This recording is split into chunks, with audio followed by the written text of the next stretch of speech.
As the Savior's earthly ministry drew to a close, Vers la fin de son ministère terrestre, le Sauveur est apparu ressuscité à ses apôtres. Le commandement qu'il leur a donné est le même appel qu'il vous lance aujourd'hui à vous, la génération montante. Allez, faites de toutes les nations des disciples, les baptisant au nom du Père, du Fils et du Saint-Esprit. Le 6 avril 1974, l'Église a soutenu un nouveau prophète en la personne de Spencer W. Kimball. Le même jour, j'ai reçu mon appel pour faire une mission à plein temps en Finlande.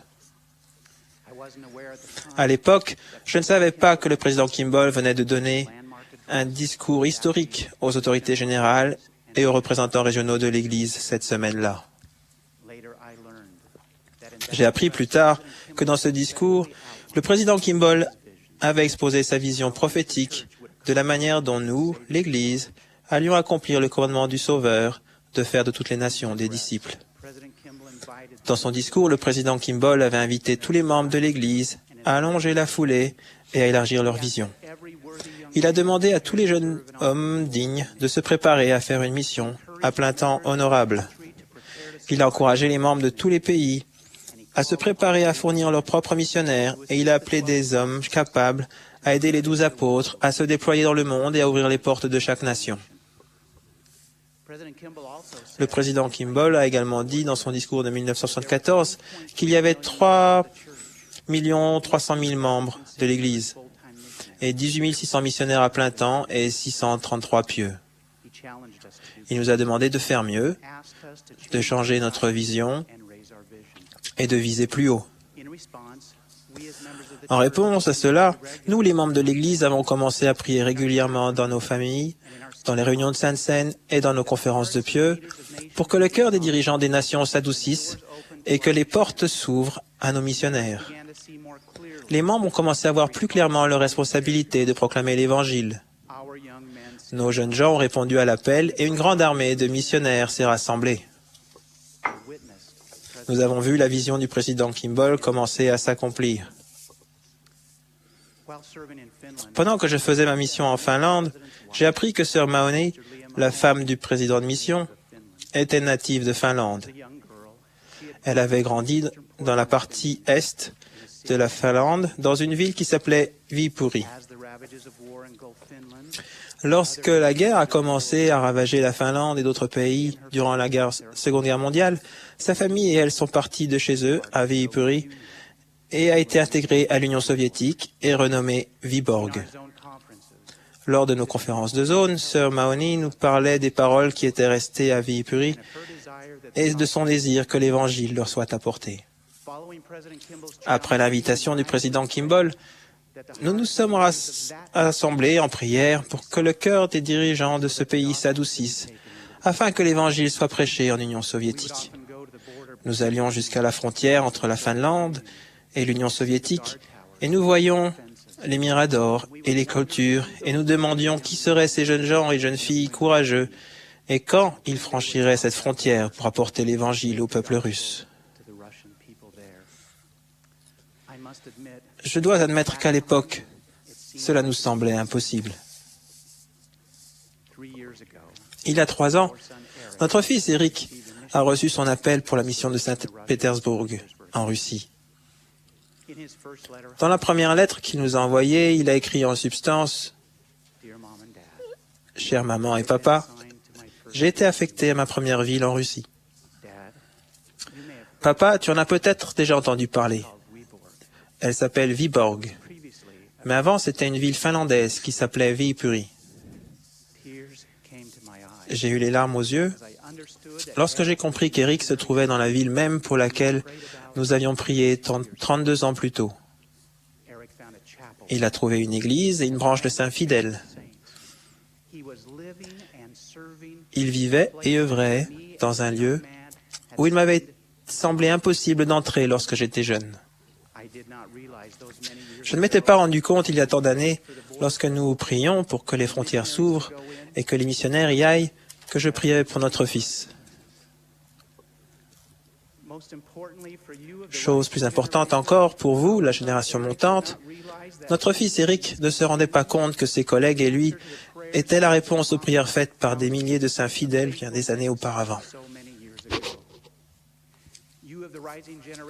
Vous, la génération montante, vous êtes l'accomplissement de cette prophétie selon laquelle, à notre époque, la vérité de Dieu ira de l'avant avec hardiesse, avec noblesse et en toute indépendance jusqu'à ce qu'elle ait pénétré dans tous les continents, visité toutes les contrées, balayé tous les pays et résonné dans toutes les oreilles jusqu'à ce que les desseins de Dieu soient accomplis et que le grand Jéhovah dise que l'œuvre est accomplie.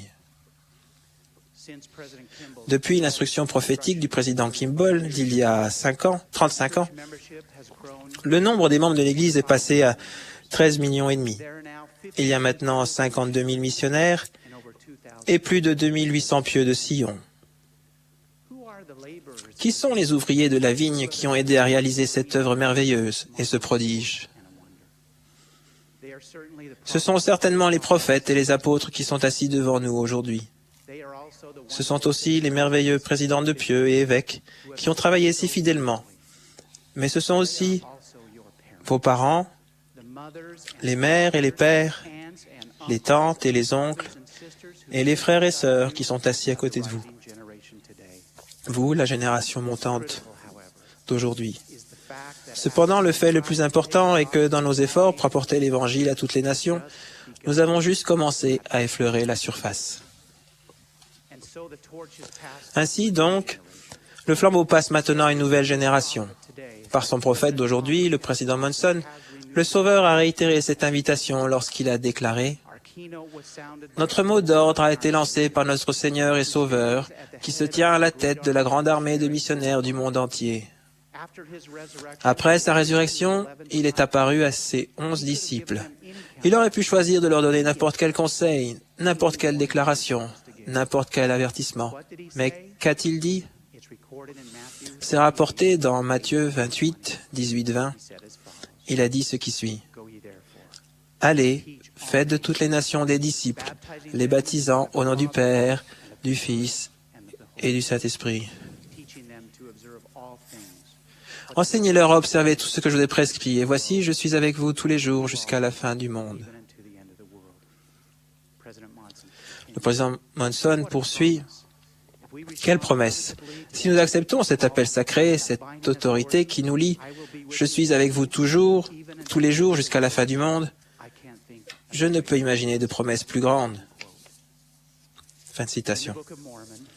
Dans le livre de Mormon, Jacob parle de notre tâche d'aujourd'hui dans l'allégorie des oliviers francs et sauvages. C'est pourquoi, va, appelle les serviteurs, afin que nous travaillions diligemment de toutes nos forces dans la vigne, afin que nous préparions le chemin, afin que je puisse produire encore le fruit naturel qui est le plus précieux, qui est plus précieux que tous les autres fruits. C'est pourquoi allons de toutes nos forces cette dernière fois. Car voici, la fin approche, et c'est la dernière fois que je taille ma vigne. L'appel du Sauveur s'adresse à vous, la génération montante. Il demande des jeunes gens et des jeunes filles dignes, préparés et fidèles, qui écouteront la voix du prophète, qui s'avanceront et diront, comme le Sauveur l'a lui-même dit, « Me voici, envoie-moi ». Le besoin n'a jamais été aussi grand, le champ n'a jamais été aussi blanc. Vous êtes appelés à aller cette dernière fois. Il n'y a pas d'appel plus grand ni d'œuvre plus grande que de faire de toutes les nations des disciples, les baptisant au nom du Père et du Fils et du Saint-Esprit. Je déclare solennellement et je témoigne que les cieux sont ouverts, que Dieu a non seulement parlé, mais qu'il parle aujourd'hui. Son Fils Jésus-Christ vit et il vous invite, comme il a invité ses apôtres d'autrefois, Pierre et André, en disant « Suivez-moi, et je vous ferai pécheurs d'hommes. » Puissiez-vous répondre comme ils l'ont fait, en laissant vos filets immédiatement et en le suivant. Je prie pour que vous, la génération montante, défendiez la vérité et la justice et compreniez votre appel sacré d'aller et de faire des nations les disciples du Christ, au nom de Jésus-Christ. Amen.